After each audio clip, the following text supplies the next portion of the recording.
Selamat pagi Bapak Ibu yang dikasihi Tuhan, selamat pagi Bapak Ibu yang ada di rumah. Pada pagi hari ini saya akan menyampaikan satu kebenaran firman Tuhan di mana saya mengambil judul hidup yang diperbaharui. Hidup yang diperbaharui itu harus seperti apa? Hidup kita tidak bisa hidup yang itu-itunya aja, tidak bisa dari hari lepas ke sehari yang sudahlah adanya ini. Kita hanya dari satu tempat itu saja, tidak ada pergerakan yang baru, tidak ada penyegaran, tidak ada sesuatu yang menarik lagi di dalam setiap kehidupan kita. Kita akan buka bagian daripada firman Tuhan, kita akan perhatikan dari Roma pasal yang pasal ke-12 ayat yang pertama sampai dengan yang ke-21. Tetapi kita akan perhatikan sampai kita hanya akan baca sampai ayat ke-8. Roma pasal 12 ayat yang pertama saya akan bacakan. Karena itu saudara-saudara, demi kemurahan Tuhan, demi kemurahan Allah, aku menasihatkan kamu supaya kamu mempersembahkan tubuhmu sebagai persembahan yang hidup, yang kudus dan yang berkenan kepada Allah.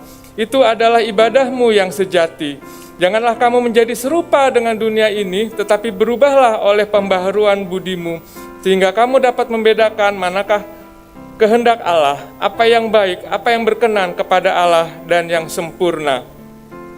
Berdasarkan kasih karunia yang dianugerahkan kepadaku, aku berkata kepada setiap orang di antara kamu, janganlah kamu memikirkan hal-hal yang lebih tinggi daripada yang patut kamu pikirkan, tetapi hendaklah kamu berpikir begitu rupa, sehingga kamu menguasai diri menurut ukuran iman yang dikaruniakan Allah kepada kamu masing-masing. Sebab sama seperti pada satu tubuh kita mempunyai banyak anggota, tetapi tidak semua anggota itu mempunyai tugas yang sama. Demikian juga kita, walaupun banyak, adalah satu tubuh di dalam Kristus, tetapi kita masing-masing adalah anggota yang seorang terhadap yang lain. Demikianlah kita mempunyai karunia yang berlain-lainan menurut kasih karunia yang dianugerahkan kepada kita. Jika karunia itu adalah untuk bernubuat, baiklah kita melakukannya sesuai dengan iman kita. Jika karunia itu untuk melayani, baiklah kita melayani. Jika karunia itu untuk mengajar, baiklah kita mengajar. Jika karunia itu untuk menasihati, baiklah kita menasihati. Siapa yang membagi-bagikan sesuatu, hendaklah ia melakukannya dengan hati yang ikhlas. Siapa yang memberi pimpinan, hendaklah ia melakukannya dengan rajin. Siapa yang menunjukkan kemurahan, hendaklah ia melakukan dengan sukacita. Bapak Ibu yang dikasihi oleh Tuhan, hidup yang diperbaharui adalah hidup yang berproses. Hidup yang diproses menjadi baru dan berdampak, berpengaruh, dan membangun, memberkati banyak orang. Nah, dalam setiap kehidupan kita, kalau kita diperbaharui, berarti ada suatu proses yang diawali oleh suatu proses perubahan. Semua dilakukan, kita berubah, maka akan ada suatu proses pembaharuan. Proses di mana kita benar-benar berubah dari apa yang ada saat ini menjadi suatu yang baru, suatu perubahan yang baru. Kalau kita perhatikan di sekeliling kita, misalnya ya, satu industri mobil, dari tahun ke tahun dia pasti akan berubah. Dia akan menyegarkan produk-produknya sehingga orang tertarik untuk beli. Kalau produknya itu tidak dirubah, tidak disegarkan, apakah orang akan membeli? Mungkin akan ditinggalkan orang. Begitu juga dengan rumah kita misalnya. Rumah kita setahun ke tahun mungkin masih bagus. Tetapi pada saat tertentu kita perlu untuk disegarkan. Mungkin catnya lah yang dirubah, ganti warnanya, mungkin kusennya diganti, dan lain sebagainya. Sehingga rumah kita benar-benar punya daya tarik. Pada saat kita pulang ke rumah ada sesuatu yang berubah, ada sesuatu yang kita bisa nikmati, sesuatu yang indah yang kita bisa rasakan. Mungkin yang lain lagi, kita bisa lihat, mungkin sekitar mode. Mode juga selalu disegarkan. Kalau kita lihat dari tahun ke tahun pasti berubah. Dulu pada zaman tahun 80-90 kita melihat orang kalau pakai celana panjang misalnya ya, dia bawahnya mekar ya, dia bawahnya mekar. Tapi kemudian di tahun 90-an bawahnya sempit. Tapi zaman-zaman sekarang ini berubah lagi. Sekarang mulai dengan anak saya bilang era disco ya, era disco. Celananya sekarang mekar lagi di bawah. Bahkan lebih asik lagi, mekar sampai menyentuh di jalan. Saya bilang sama anak saya, wah keren tuh. Dari ujung sampai ujung bersih jalannya. Kenapa? Celananya ikut nyapuin. Nah, itu adalah mode. Begitu juga dengan pakaian wanita. Kalau dulu sebelahnya warna coklat, sebelahnya warna putih, belakangnya batik. Terus kemudian nggak ada. Orang bilang, wah itu kurang bahan. Ya enggak. Tapi sekarang itu kembali lagi mode itu muncul. Dan itu disukai. Ternyata indah juga. Artinya apa? Ada sesuatu yang disegarkan. Ada sesuatu yang baru yang membuat kita, wah keren juga nih. Nah, bagaimana dengan hidup kita? Kita sebagai orang-orang Kristen kalau nggak ada daya tariknya, bagaimana orang boleh percaya kepada Kristus? Kalau kita nggak ada daya tariknya, bagaimana orang mau lihat, oh orang Kristen itu baik, orang Kristen itu sungguh diberkati. Nah, kita akan melihat di sini ada satu perubahan yang harus kita lakukan. Yang banyak sekarang kita lihat juga perubahan di ibadah kita. Awalnya kita lakukan secara onsite, sekarang kita lakukan secara online, iya atau tidak? Mungkin awal-awal kita melihat kurang menarik, tetapi dengan cara-cara tertentu, dengan teknologi tertentu menjadi menarik. Bahkan saat-saat sekarang dijadikan alasan, rasanya enakan ibadah di rumah katanya. Saya bangun tidur gak perlu mandi, cuci muka aja, ganti baju cukup, celana pendek. Coba kalau aku datang ke gereja, aku harus mandi, aku harus dandan. Nah ini adalah pola-pola baru, tetapi sekarang begitu bagusnya dikemas sehingga orang bukan hanya di tempat orang datang onsite, tetapi dengan online pun orang tertarik untuk ikuti ibadah-ibadah yang berlangsung. Bukan hanya kita sebagai anak-anak Tuhan yang tertarik untuk ikut, tetapi ternyata di luar anak-anak Tuhan sudah mulai memperhatikan apa sih, program apa sih yang sehingga menarik untuk diikuti. Kita harus menarik, kita harus berbeda. Kita harus selalu disegarkan dalam setiap kehidupan kita. Dalam kedewasaan kita mengikut Kristus, itu juga harus selalu disegarkan. Itu selalu dirubah. Dan kita benar-benar menjadi anak-anak Tuhan yang boleh dilihat memiliki daya tarik yang luar biasa. Jadi perubahan itu diperlukan. Tidak mau berubah berarti tidak mau untuk diperbaharui. Anak-anak Tuhan yang tidak mau diperbaharui berarti dia tidak mau untuk dirubah. Apa yang perlu kita perhatikan? Apa yang perlu dirubah dalam setiap kehidupan kita? Yang pertama, mungkin kita harus merubah cara berpikir kita. Cara berpikir kita. Kita akan perhatikan di Roma pasal 12 ayat yang ketiga juga ayat yang ke-16. Saya akan bacakan yang ketiga, ayat ketiga saja.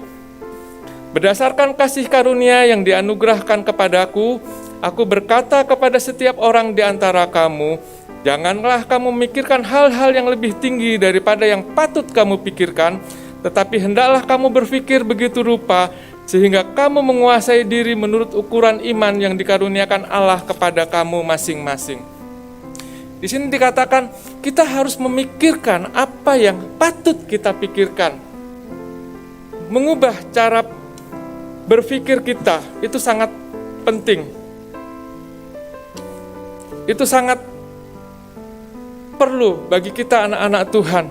Sehingga apa? Kita berpikir yang positif, kita berpikir yang membangun. Banyak anak-anak Tuhan seringkali di gereja pola pikirnya tinggi, tetapi tidak menunjukkan bagaimana dia berpikir yang tinggi. Angan-angannya tinggi dalam melayani, tetapi apa yang dicerminkan tidak seperti apa yang dikatakan.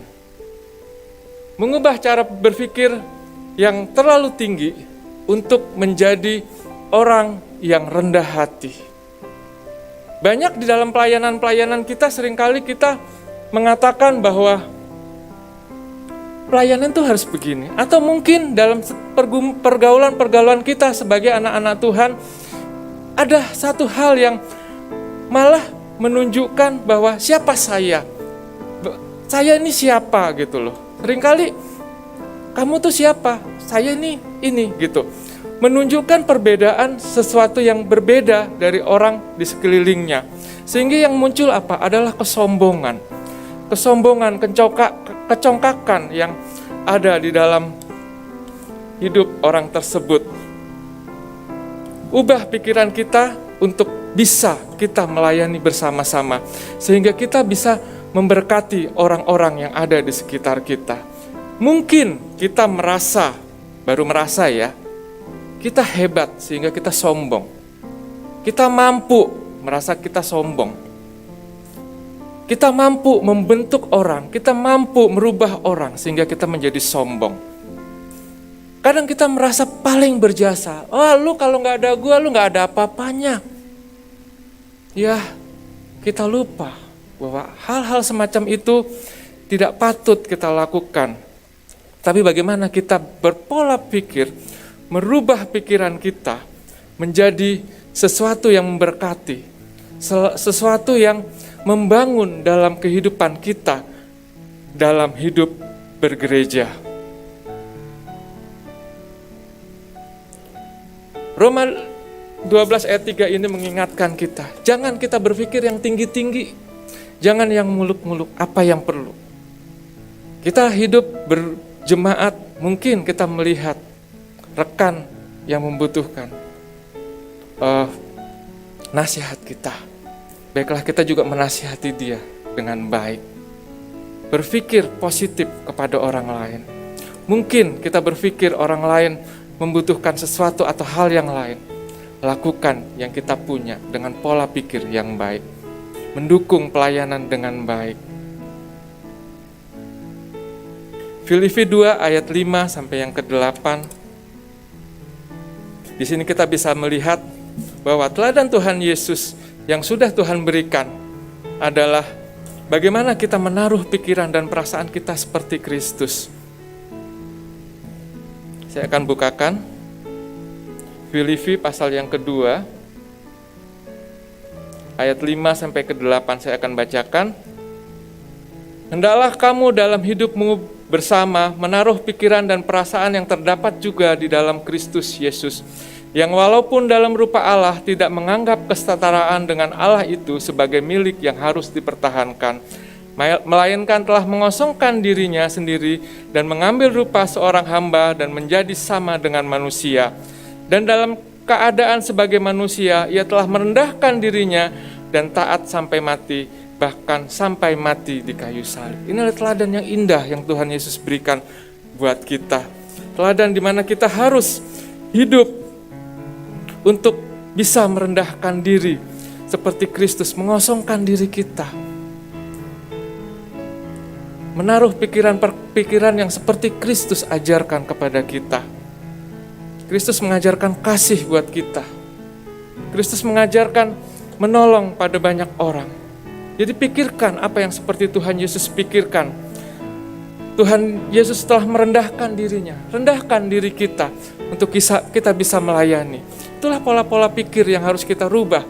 Pola-pola pikir yang harus selalu disegarkan untuk bangkit melayani bersama-sama, untuk memiliki daya tarik. Gereja kita memiliki daya tarik.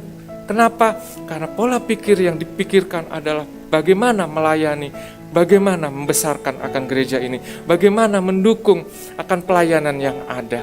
Rubah pola pikir kita sehingga gereja kita boleh semakin bertumbuh, gereja kita boleh semakin diberkati, anggota-anggota jemaat kita boleh semakin diberkati. Nah, disinilah yang Tuhan ajarkan, kita lepaskan ego kita, lepaskan apa yang menurut kita lebih dari orang lain, tetapi rendahkan diri kita untuk bisa melayani orang lain. Yang selanjutnya, apa sih yang harus disegarkan dalam setiap kehidupan kita? Yang kedua, yang perlu kita segarkan adalah semangat. Semangat kita. Semangat untuk terus melakukan yang terbaik. dalam setiap kehidupan kita.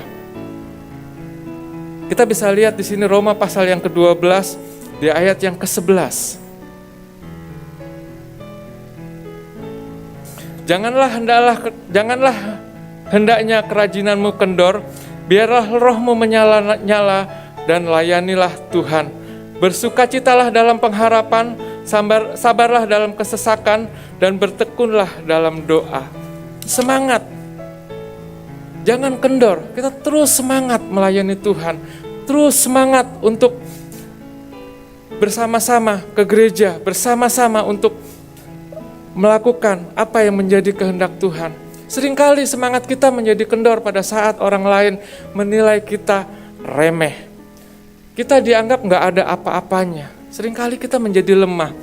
Seringkali di situ kita merasa, aduh, saya nggak ada apa-apanya, udah deh, saya di sini aja. Tapi hari ini Tuhan katakan, bangkitkan semangat kita. Ayo terus bangkit. Jangan mau di situ aja. Terus cari Tuhan. Terus bersukacita. Terus meskipun pengharapanmu rasanya tidak ada jawaban. Meskipun harapanmu rasanya, sudahlah Tuhan, saya udah usaha macam-macam, tapi saya nggak bisa apa-apa. Tapi terus bangkitkan semangatmu. Sabar dalam kesesakan, Tuhan Yesus bilang.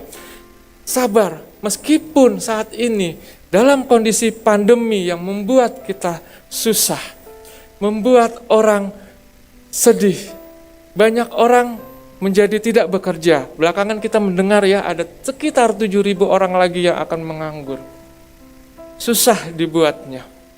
Tapi disinilah Tuhan bilang, tetap semangat, tetap sabar. Meskipun kesesakan, kesusahan, pengharapan itu ngerasanya tidak ada, terus bersemangat, terus berdoa kepada Tuhan. Tuhan akan tolong. Tuhan akan merubah, selalu memperbaharui semangat kita, memperbaharui hari lepas ke sehari untuk terus dan terus bisa diperbaharui. Dan kita tetap mengarah kepada Tuhan bahwa Tuhan sumber kehidupan, Tuhan sumber berkat akan mencukupi kita dengan berkat-berkat yang berkelimpahan, dengan berkat-berkat yang cukup buat kita. Jangan lagi kita kendor hanya karena wah, rasanya sudah cukup, sudah tidak ada apa-apanya. Rasanya sudah, lihat saja nanti apa yang akan terjadi. Tapi di sini Tuhan ingatkan, terus semangat. Terus bangun semangat kita, baik di gereja dan dimanapun kita berada. Terus berdoa dan terus perbaharui. Perbaharui terus. Jangan mau kita hanya dengan karena masalah-masalah yang ada, merasa terhimpit, kita menjadi lemah, kita nggak punya semangat, kita nggak punya gairah. Bayangkan Bapak Ibu, kalau kita nggak punya gairah makan, kemudian kita nggak makan, apa jadinya? Kita sakit. Begitu juga kita dengan kerohanian kita. Kalau semangat kita hilang, untuk baca Alkitab, untuk berdoa deh. Mungkin baca Alkitab banyak malesnya ya, dengan kesibukan, dengan keadaan kita. Untuk berdoa deh. Berdoa adalah nafas hidup buat orang Kristen. Kita nggak ada semangat. Kita nggak mau berdoa. Kira-kira apa? Kerohanian kita sakit. Bukan hanya sakit, mungkin kerohanian kita akan mati. Kita akan terhilang di situ. Nah, Bapak Ibu yang dikasihi Tuhan, terus semangat, terus berdoa. Terus arahkan pandangan kita kepada Tuhan untuk terus diperbaharui, disegarkan, sehingga kita ada daya tarik di dalam setiap kehidupan kerohanian kita. Amsal 18 ayat 14 dikatakan di situ, orang yang bersemangat dapat menanggung penderitaannya. Ya, ini firman Tuhan loh yang bilang, orang yang bersemangat dapat menanggung penderitaannya. Terus semangat, meskipun menderita dengan semangat, maka penderitaan kita bisa kita tanggung. 2 Korintus 4 ayat 16 juga dikatakan, meskipun manusia lahiriah kita merosot, namun manusia batiniah kita terus diperbaharui dari hari ke hari. Semangat yang baru dapat menanggung segala sesuatu yang membuat kita jadi lemah. Inilah semangat yang perlu diperbaharui. Jadi kita tidak menjadi lemah lagi. kita tidak lagi menjadi undur di hadapan Tuhan, tetapi kita terus maju di dalam Tuhan dalam setiap kehidupan hari lepas ke sehari. Jangan kendor.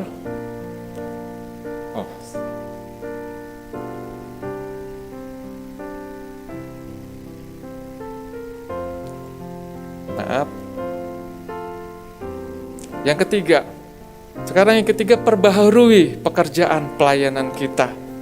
Kita bisa lihat di ayat yang keempat sampai dengan yang ke-10. Sebab sama seperti pada satu tubuh kita mempunyai banyak anggota, tetapi tidak semua anggota itu mempunyai tugas yang sama. Demikian juga kita walaupun banyak adalah satu tubuh di dalam Kristus, tetapi kita masing-masing adalah anggota dan seorang terhadap yang lain. Demikianlah kita mempunyai karunia-karunia yang berlain-lainan, yang menurut kasih karunia yang dianugerahkan kepada kita. Jika karunia itu adalah untuk bernubuat, baiklah kita melakukannya sesuai dengan iman kita. Saya akan batasi di situ dulu. Nah, perbaharui pekerjaan pelayanan kita. Kita mungkin punya keahlian tertentu. Keahlian saya tidak sama dengan keahlian Bapak Ibu sekalian. Masing-masing diperlengkapi oleh Tuhan dengan anugerah Tuhan, dengan berkat Tuhan. Masing-masing memiliki kemampuan untuk mendukung pelayanan. Sehingga satu dengan yang lain saling support. Tidak jalan sendiri-sendiri. Kita bayangkan bagaimana kalau tubuh kita itu jalan sendiri-sendiri. Kita tahu tubuh kita satu kesatuan. Kaki kita dikatakan, kamu jalan dari tempat ini menuju ke ujung, maka kaki akan menuju ke ujung. Tapi coba salah satu kaki kita nggak mau, maka kita jalannya akan menjadi sulit. Kita nggak akan dengan cepat dapat di ujung sana. Atau mungkin kita membutuhkan pendengaran, kita membutuhkan telinga kita untuk mendengar. Dalam setiap pelayanan kita harus mau mendengar. Jadi kalau kita tidak mau mendengar, apa jadinya? Misalnya Pak Gembala suruh saya pagi-pagi, ini biasanya hari-hari kuping saya baik. Jadi pada satu hari Pak Gembala bilang, kita sudah mau mulai ibadah, yuk kita mulai berdoa dulu, doa prabi ibadah. Tetapi karena pendengaran saya yang gak baik, saya katakan, oh terima kasih Pak, saya sudah makan tadi di rumah. Apa jadinya? Nggak akan nyambung, nggak akan bisa berkomunikasi dengan baik. Demikian juga kita anggota-anggota jemaat Tuhan, satu dengan yang lain. Kalau tidak bisa berkomunikasi, satu dengan yang lain tidak saling bisa bekerja sama, maka pelayanan itu tidak dapat berjalan dengan baik. Asumsikan lagi dengan tubuh kita. Sering kita melihat, kita mendengar ilustrasi tentang tangan kanan dan tangan kiri, mungkin gak asing lagi ya. Tangan kanan dia selalu menjalankan tugasnya hari lepas ke sehari. Dia tulis dengan tangan kanan, jabat tangan dengan tangan kanan. Gak ada orang jabat tangan dengan tangan kiri, ya atau tidak ya. Nah, kemudian pada satu hari, pada saat yang indah, justru cincin yang indah yang diberikan pada tangan kiri. Padahal tangan kiri gak pernah, tidak seberat beban pekerjaannya seperti tangan kanan. Satu hari dikasih cincin yang indah dalam satu acara mungkin pemberkatan nikah atau bertunangan. Dalam obrol-obrolan si tangan kanan bilang, oh badan kamu gak adil loh. Aku kan yang selalu berat kerjanya. Aku angkat pekerjaan berat selalu dengan tangan kanan. Gak pernah kan dengan tangan kiri. Disuruh salam dengan orang lain berjabat tangan selalu dengan tangan kanan kan. Suruh banyak hal, selalu tangan kanan. Tetapi tangan kiri, kenapa yang tidak pernah banyak melakukan sesuatu, justru dikasih hadiah yang begitu indah. Cincin yang indah, ada permatanya yang mahal, itu dianugerahkan buat dia. Tangan kiri, dia diam. Kesel tentunya ya. Dia gak tahu hari-hari saya seperti apa. Pada satu hari kemudian tangan kanan protes lagi. Tangan kiri, kamu tuh kan sebenarnya gak ngapa-ngapain. Kenapa sih kamu yang dapat cincin yang indah? Lama-lama tangan kiri juga kesal. Kamu tahu gak setiap pagi aku disuruh apa? Cebok. Pernah gak tangan kanan suruh cebok katanya? tangan kanan manggut. Iya ya, tidak pernah tangan kanan suruh cebok, tetapi tangan kiri yang suruh cebok. Iya atau tidak? Nah, kita orang Kristen seringkali merasa iri dengan teman sepelayanan kita. Merasa, oh harusnya saya ini yang kerjakan. Dia tidak punya kemampuan apa-apa. Nah, itulah sebabnya tadi di awal kita katakan perlu diperbaharui pola pikir kita, disegarkan dengan pola pikir yang baik. Bayangkan kalau anggota-anggota pelayan kita mengatakan, oh harusnya dia loh. Oh dia tidak punya karunia untuk melayani sebenarnya. Dia gak pantas untuk memuji di depan. Apa jadinya pelayanan yang ada? Tapi setiap kita sudah diberikan karunia yang begitu luar biasa dari Tuhan. Ada karunia untuk melayani, ada karunia untuk bernubuat, ada karunia-karunia lain yang Tuhan berikan. Baiklah itu dipakai untuk terus melayani Tuhan, dipakai untuk pekerjaan Tuhan yang luar biasa. Kalau kita memiliki karunia untuk bernubuat, baiklah kita bernubuat. Baik, kalau kita memiliki karunia berbahasa roh, baiklah kita berbahasa roh. Kalau kita punya karunia untuk mengajar, baiklah kita terus lakukan untuk mengajar. Kalau kita punya karunia untuk menasihati, baiklah itu dipakai untuk menasihati. Semuanya dipakai untuk menjadi yang positif, dipakai untuk melakukan pekerjaan pelayanan dengan baik, sehingga dapat menghasilkan buah-buah yang luar biasa. Satu buah tidak akan muncul dengan baik kalau tidak dipupuk. Demikian juga semua karunia, kalau nggak dipakai, nggak akan ada gunanya. Tidak akan menghasilkan buah-buah yang baik dalam setiap pelayanan di tempat ini. Jadi, bagaimana dengan kita? Pelayanan-pelayanan kita, maukah kita disegarkan? Pola pikir yang harus disegarkan, semangat yang harus disegarkan, pelayanan yang harus disegarkan. Setiap orang memiliki kesadaran bagaimana saya harus memberi yang terbaik buat Tuhan. Memberi yang terbaik buat Tuhan tidak melulu dengan materi. Tidak melulu dengan saya menjadi pemuji. Tidak melulu saya menjadi pemusik.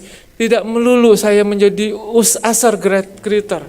Tidak melulu juga ada di belakang mimbar. Tapi memberi yang terbaik untuk melayani Tuhan.